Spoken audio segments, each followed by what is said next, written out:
Ever wondered how we got here? There's so much to unpack, so as we honor our ancestors, let's take a step back to the struggles, the triumphs, and all the victory laps. History is critical in terms of understanding political science. As political scientists, you can't understand the present without knowing how the present arose. We have to partner with our historians to make certain that the story is told and that it is told right. History helps us to hopefully continually give us that warning signal like, hey, this has happened before and we need to do our best, to not repeat the same mistakes. If you don't know where you've been, you won't know where you're going. And for us, it's important that we know the history so that we can tell the stories in ways that help to benefit our platforms. History is important, yes, but whose history is also as important. We cannot allow others to tell our story. So it's important that we exist in these spaces because a lot of the work that we are doing has real life consequences.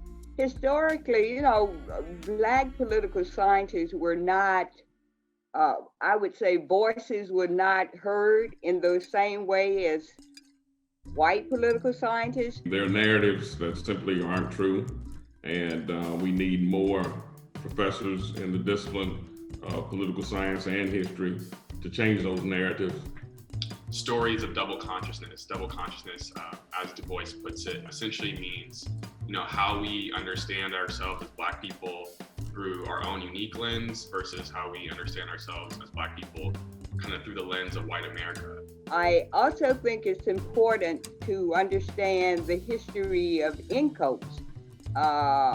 We were born out of protest, sort of, against the American Political Science Association. And what we found inside the APSA at this time was a shine away from putting at the forefront the issues and the concerns of African Americans in particular, but people of African descent and people of color in general. APSA would not recognize that a specific category of study could be organized around the Black experience.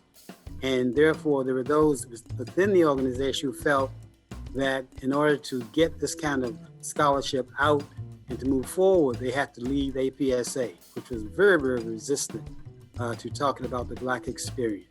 When we started this organization in 1968, there were maybe 20 Black people with PhDs in political science, only 5 women.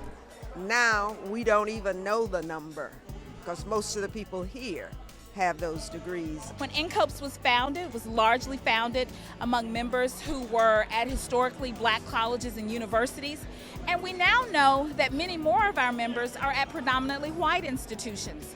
And so we have to think about how does that then reframe the work of NCOBPS?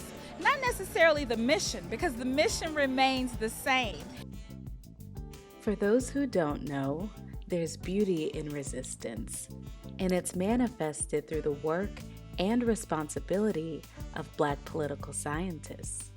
The founder of our department, Dr. Mack Jones, he was very clear, on our responsibilities as Black scholars. The founding chair of our doctoral program at Clark Atlanta University, who, by the way, was the founding president of the National Conference of Black Political Scientists, Dr. Mack H Jones.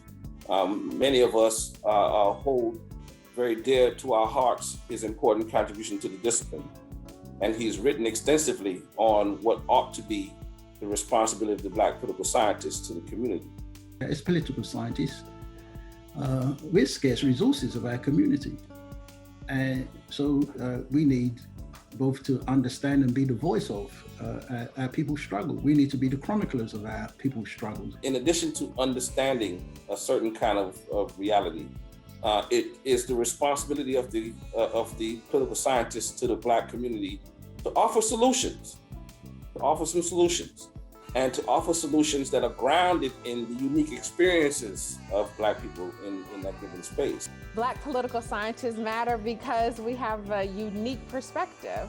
An educational system where black boys are suspended at rates that signal that they are disposable, and black girls in South Carolina are flung around classrooms like rag dolls by security.